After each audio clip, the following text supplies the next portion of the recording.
दिल्लीचं मैदान, भारताचा ऐतिहासिक विजय. दिल्लीचं हे ऐतिहासिक मैदान आणि प्रेक्षकांचा तो अफाट उत्साह.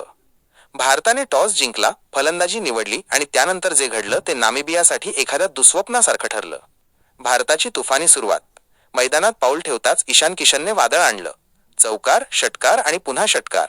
अवघ्या 24 चेंडूत 61 धावा कुटून त्याने नामिबियाच्या गोलंदाजांना हतबल केलं.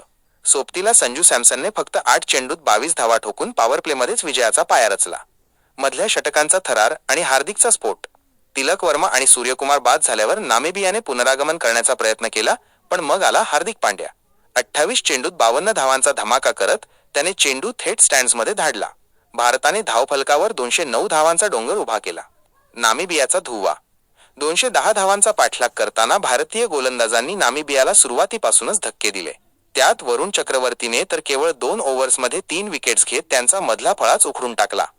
नामिबियाचा डाव 116 धावांत आटोपला आणि भारताने 93 धावांनी दिमागदार विजय नोंदवला.